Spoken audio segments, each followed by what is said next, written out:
Alright guys, I'm working on that auto tailgate, the auto ease tailgate for the 4runner, and so far this is the stuff I had to remove. So the trunk panel, which as you can see it's just clips that's holds it in, and there is a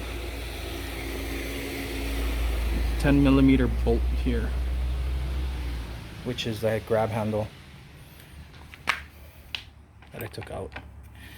I also had to remove the orange box driver side panel, the molly panel, just to get access, and pop this lower trim piece out so I can get access for the wiring. I think this is for the third roll. Since this 4runner comes with a third roll, that's a step piece and some other trim pieces there, which is so that step piece I needed to take out 2 bolts that held it in, and this trim piece you just pop it off with a pry tool. And the front trim piece is out, kick panel is out, ready for wiring. So once again, this is my mom's 4runner, and my dad bought the kit since I showed him this article on Trail 4runner. Let's see if you can get that close.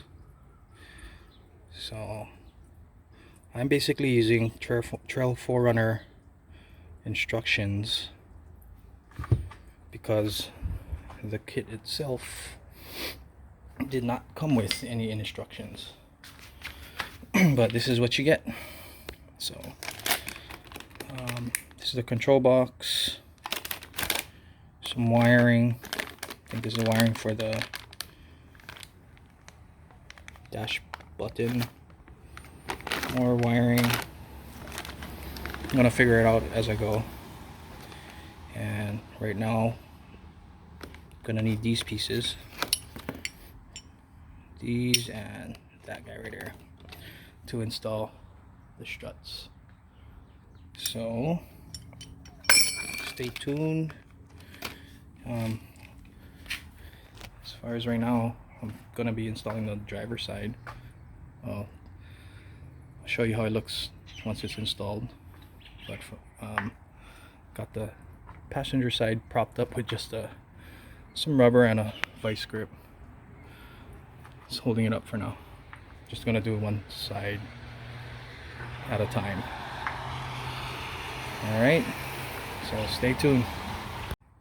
Alright guys, quick update. Got the wiring all installed. Haven't figured out what this yellow wire is yet, but it's coming off the canvas wire loom, which is this guy right here. Following the directions, this wire, the canvas wire loom, is gonna be tapped into the twisted blue and white wire. It's that wire is labeled with a green tape. That's per the Trail 4runner instructions. So what I did was I used a can H, tap that into the blue, and can L,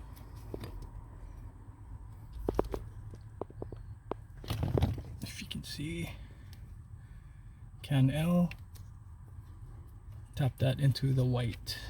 So yeah, these twisted wires, if you're looking from out here, they come off of this module right here. So it's kind of tough to find, but found it, ran that. the switch, put it right here, and that wire, if you can see from up here,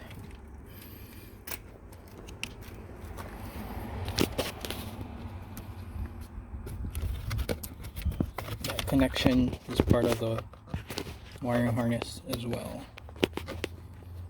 So that, let's see if I can get that in there. There we go. Sorry, press stop record, but this is it right here. The connection, and that all the way down. That's this wire, and also this fuse. So you'll tap that fuse into the fuse box up here. It's the 30 amp fuse. It's just a fuse tap that connects to the positive wire, and this is all the extra positive wire I had in there. And then there's also a negative wire, which is part of this wiring harness as well, and I connected the negative wire behind the fuse box fastener right there. So now we have the canvas wire harness, the switch, and the positive and negative wires all running into this here, which I ran it like that. Didn't have to take this part off, I just squeezed it in here. Came in here, popped this open, and fed it all the way through the back to where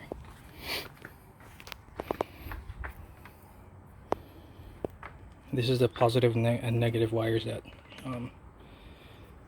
connects to the fuse, and one to the ground. And this is the canvas connection. It's like that, this type of tape. And this is the other wire. So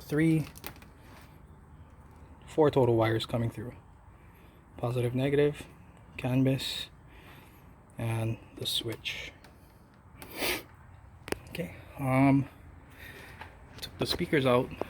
I think I'm gonna need to use that space to mount the trunk switch. So I already drilled for the trunk switch, and that came with a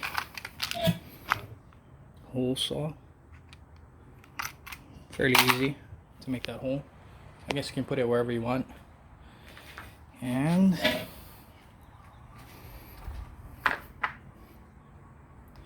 this guy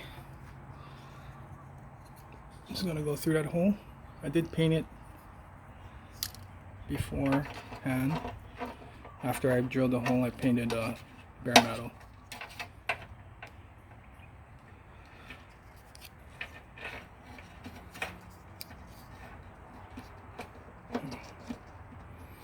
It fits just like that.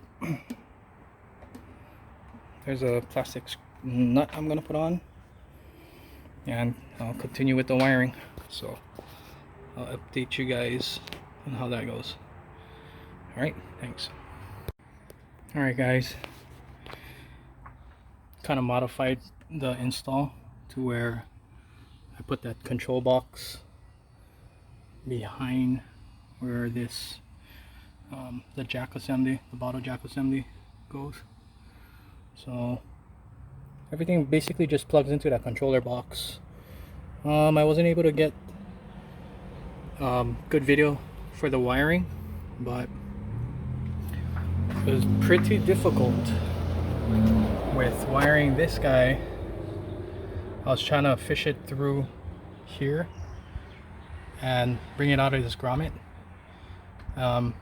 That's how I think the instructions was saying, but I was having the hardest time. So I improvised, and I ended up bringing the strut wires out of this grommet there, both sides. So I fished it through, brought it in. I cut a hole in this grommet. It looks all ugly right now because I just loaded it with liquid tape just to seal it. I'll probably go over with some silicone after too. So if you can see, I took the buttons off, ran the wires down here and into the control box. I did have to make some extensions since I did the wiring that way. So there's a purple wire that the harness comes with, if you can see. I tapped into the gray wire.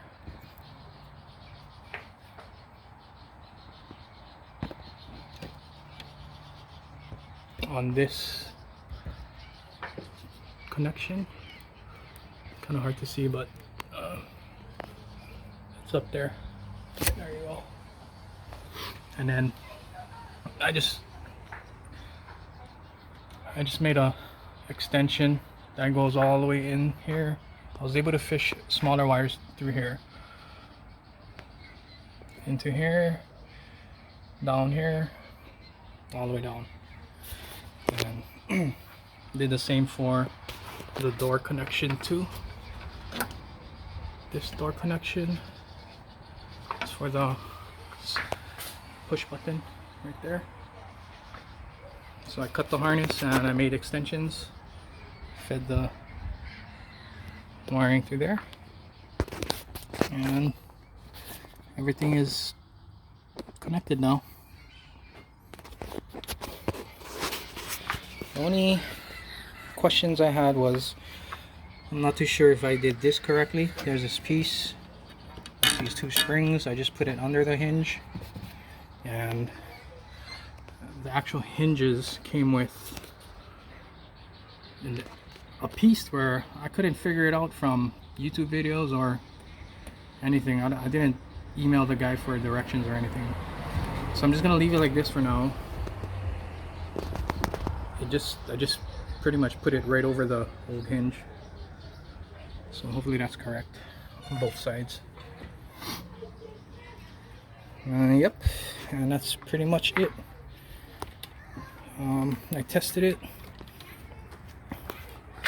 so if I hit this button, it does close. Closes kind of strong, but I'm assuming it's because I'm parked on a hill. And same thing, 3 times opens the door. If I want to close it with the remote, 3 times unlock, goes close.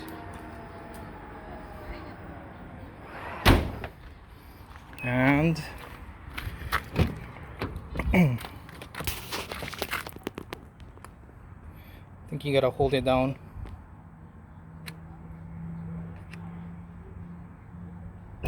There you go.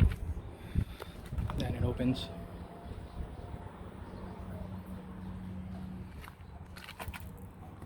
Hold it down again. And it closes. So everything works. The only thing I couldn't figure out was this foot sensor.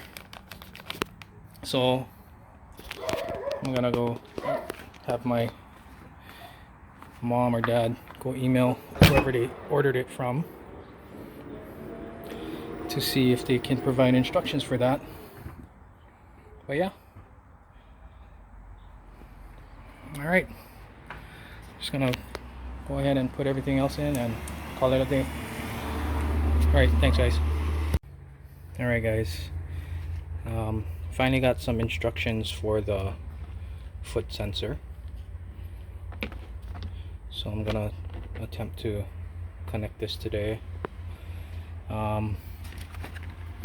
Looks like this green is gonna be hooked up to that purple wire in this hatch that I ended up running a extension line all the way through here. So I'm gonna tap that wire. It's someplace in there. I'll take it off. It the module is held in by zip, not zip ties, but Velcro. So fairly easy to come out. And here we are.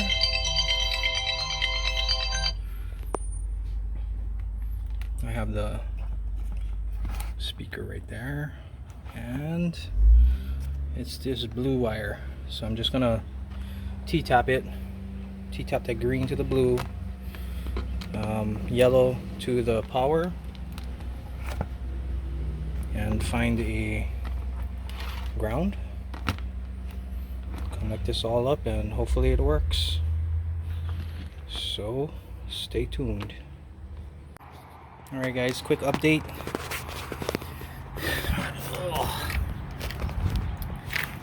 I mounted the foot sensor right near the trailer plug. I just used a double-sided tape, ran the wires up, and let's see. Oh, you can't see it from here, but there's a grommet under there just above the spare tire, and I ran the wires through that grommet and out here. My plan is I'm gonna run the wires in through here and connect it to the box. So I don't think you guys can see, but I'll try.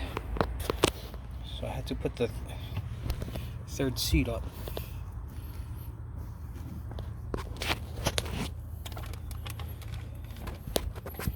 And if you can see under here,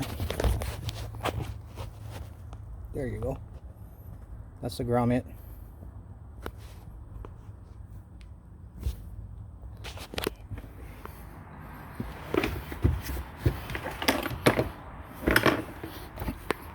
I packed it with some silicone. And we're good to go. I'll let you guys know how it goes. Alright guys, I'll test out the foot sensor.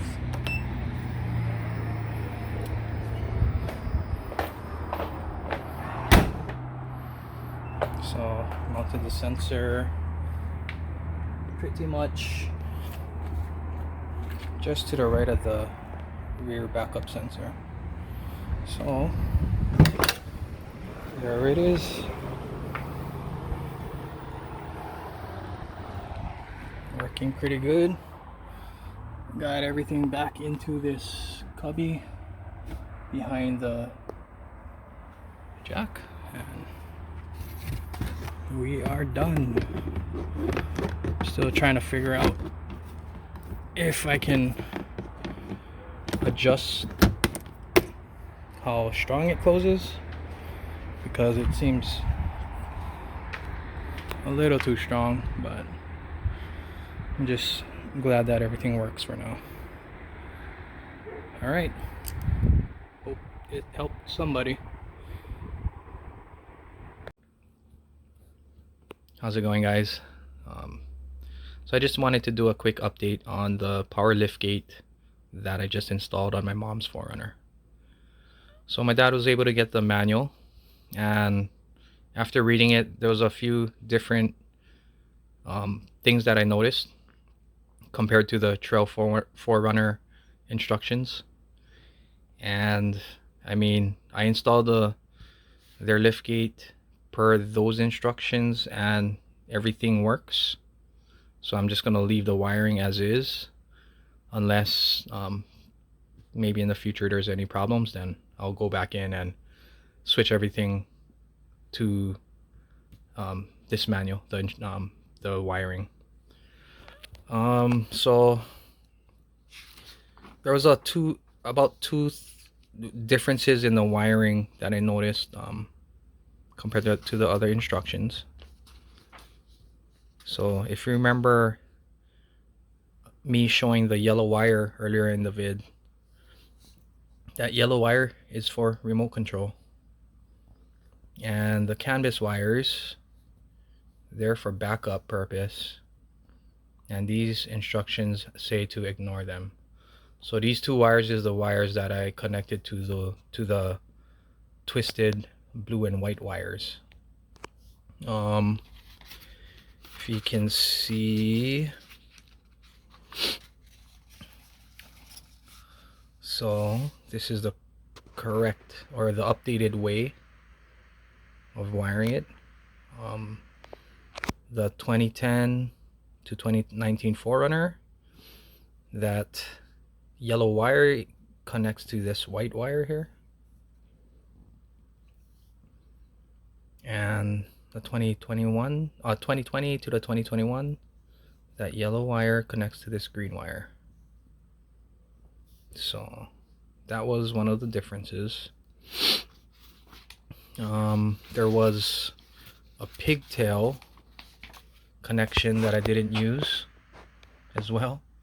So that's a lock connector. I seen it when I was doing the install. I couldn't figure out where to plug it in, and now I know. So there's a 4-pin lock adapter. It's basically a pigtail off of this connection that you plug in, and this plugs into the control box. But I'm assuming that this connection correlates to the yellow wire. So because I use the canvas wires, I don't think I need to connect these. Hope that makes sense, and I hope I'm right. But like I said, everything works, so I'm just gonna leave it at it as is right now. There were a couple pieces that I was questioning when I came across it, because the old instructions didn't have it. But there's this spring piece in which I ended up installing correctly. Good guess, I guess. But you need to unscrew these two screws, take this latch off, and place this. It's a L-shaped bracket with two springs on it. You place that under this latch, and then you just screw it back down. So I guess it helps with opening the hatch. And also there was these two pieces that I also guessed on how they get installed, and apparently I installed it correctly. So these hinge stiffeners, they call it, you just basically bolt both of them down onto the hinges up here. So yeah, that was the differences. Like I said, the way I did it, it works. And if there's any problems, then I can always refer back to this manual and redo the wiring if need be. Here it shows some of the warnings. Don't manually pull the door once the power strut is installed. Must replace the original door brackets to the one that's included, the stiffeners, and that latch popper. So that's about it. Here's some info on when you first use it. So you do you long press the rear button that you mounted in the hatch until you hear the beep, and then you press it again just to close the door. So that's about it.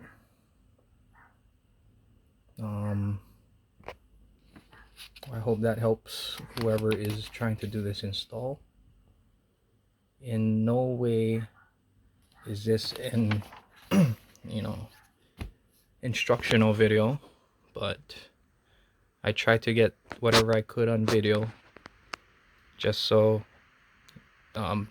just to help somebody out, because when I was looking on YouTube or trying to find the instructions, I really couldn't find anything that like helped me other than the Trail 4runner instructions. So yeah, that's about it. So thanks guys. All right.